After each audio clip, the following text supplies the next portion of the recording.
Hello, and welcome back to the studio.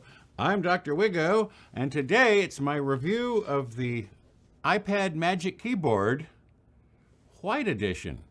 Wait a minute. I watched the unboxing, which I'll link up here, and it was black. Well, there's a story. There's always a story. So if you watched that unboxing video, you know that for many years, for my last iPad and when I first bought this iPad Pro, I used the folio cover, which worked fine for me for several reasons. One of which is I like to fold it up like this when it's in my lap, sitting in my chair. But as you just saw, it puts the camera at the bottom, which is not the best. But it puts the USB port over here on the left side, and my chair is set up so that the left side is where all the power cables and everything are hidden, and so I can pull out the power cable and plug it in. Great. And this worked fine for me for many, many years. Yeah, except now that they moved the Face ID camera to the top or to the bottom when you're using it in this orientation, a lot of times I have to pick it up and fool around because the camera's down here. And it doesn't like that. Plus, the pencil is now on the bottom, which makes it harder to deal with. Now, I never had a pencil before, so this was never a problem. But now it's a problem. So, when I bought the pencil, I also bought a black, space gray, whatever color they call it, Magic Keyboard. Now, the Magic Keyboard puts the iPad in the opposite orientation. So now the top is the top. So the pencil's up on the top, easy to get to. What comes in handy, the USB port on the keyboard is on the left side, so that I can still plug it in here from the left, and everything works great. Well, why is it white now, though? Well, that's the story. So after I'd had the keyboard for a few weeks, the backlight stopped working. And I did some searches online, and there's all these things you can do to try to get the backlight to come back on, and I tried all those, and none of them worked. But there were a lot of stories of people having trouble with the backlight on these Magic Keyboards, and I'm going, well, the problem is, and I'm embarrassed to tell you this, but I can't touch type. I have to be able to see the keys. In my dim living room, with this in my lap, when there's no backlight, I can't find the keys, because you can't see on the... I don't have it anymore because I had to return it to replace it with this one. You can't see what the keys are without the backlight. But on the white one, you can see what's written on the keys in dim light because they're on a white background instead of a black background. And so they stand out, and so I can still see it. Of course, the backlight has never failed on this one. Yeah, that's the way it goes. Probably never will. But if it ever does, I can still see the keys. So that's why I switched it for a white one. And here's the review. I'm starting to love this thing. For one thing, if you watched my iPad Air unboxing and review and all that stuff, I'll link those videos down below. The reason I got the iPad Air was because I was having trouble crossing my legs because of sciatica. And so to use this thing with the folding up thing, you kind of need to have your legs crossed to prop it on. Well, if I couldn't cross my legs, so I got the iPad Air. Well, guess what? This is basically an iPad Air for me for $350 instead of thousands of dollars. So I don't really need my iPad Air anymore, but I'm going to keep it because it's a nice little computer. But now, 99% of the time, I'm going to be using this in my lap, and it flips up, and I can cross my legs, not cross my legs. It doesn't matter. It still works. So this is working out fantastically for me. So I'm keeping it. I told you in the original video that I might take it back. Well, I did take it back because I couldn't see the keys without the backlight. But this one I can, and of course, the backlight never fails. So I'm loving this. I mean, I think it looks kind of silly having a space black iPad in a white case. Yeah, what are you going to do? I didn't have the option. And also now when I go on road trips, I can just fold this up, drop it in, and of course the pencil's now at the top.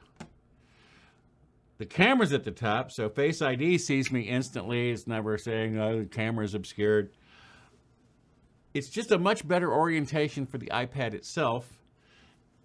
And because of the left-hand USB port, I still have all the things I wanted.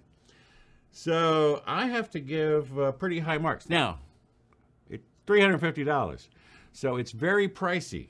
If I were a real YouTuber and they sent me stuff for free, I could try out all the other keyboard things for the iPad that you see all the videos about, which are cheaper. But this is great. It's Apple. It's supported. I mean, I had no trouble returning it. By the way, I took it back when I returned those light shields, those extra light shield cushions I bought. They just took those back, no questions asked. Took this back, no questions asked. I gotta say, they charge you a lot, but you get the service on the back end. So, yeah, as long as we're here, and because otherwise this would be a very short video, when I was showing off iPadOS 18, I was also trying to use it in the keyboard, and so some of the stuff that I was trying to show you ended up being out of the camera. This overhead camera was cutting off, so I didn't get to show you everything. And the one thing I really wanted to show, and I will take it out of the keyboard and lay it down flat so that the camera can see all this. What I ended up cutting out of the video was the new control center, which is now customizable. First, you have multiple things. I was playing around with the customization. That's why there's some of the icons are on the second page. And then you have a now playing, and see it even has the little music icon over there. You have the little home icon. This is all my home stuff. Most of my stuff isn't on HomeKit. I use Lutron and other things, but I have some things on.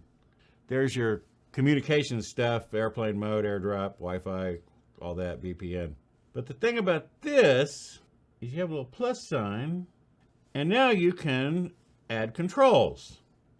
Or in my case, bring them back from where I moved them when I was fooling around with this before. And as you see, you can also resize. So like I can pick up more of my HomeKit stuff here on this first panel. I can add a control.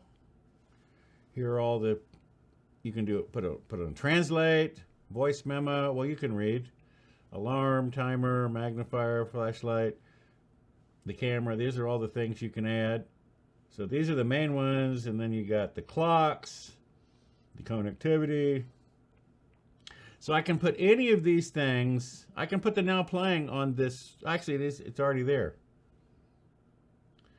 Accessibility, vision access, all these things can be put into this control panel. And you can have multiple pages, as I accidentally did. And you can see there's lots of little slots here, and you could have a third page if you needed it. And then you've got your now playing. Well, I already showed you all that. You see the now playing is right there, and then if you click it, it zooms up. Can't play anything because of, you know, copyright. So that's something I was trying to show you in that video, and the camera was cutting off the top half of the screen, and so I had to cut all that out. There's a few other things they've added. Most of them aren't that interesting. They have some distraction stuff now in Safari where you can like make banner ads go away. It's not an ad blocker, but it just hides them. There's some other things that they've added. The main thing for me is the customizability here, where you can just grab your little icons and put them down here. So you can put things wherever you want. They still snap to the grid, but you can move them around, put things where you want. If you got family members, if you share your iPad with other people and you don't want them buying stuff on the App Store, you just click on the App Store and say require Face ID.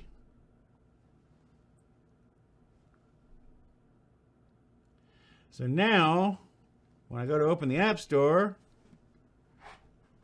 it needs to see my face. So if I had kids, they couldn't be ordering stuff on the App Store. The App Store is an Apple app. It won't let you hide it. But see, Facebook, I can hide and require Face ID. And the app goes away. Where did it go? There we go, hidden. So if I tap on that, and it sees my face, There's my hidden apps, and then I can open Facebook. Oh, and so it needs double Face ID. So that's pretty cool. That is a very quick overview of iPadOS 18. I show off the math notes and the handwriting text and everything with the pencil in that video, so you can go watch that. This thing is fantastic. I don't like that it's white because it gets dirty. Special cleaning tip.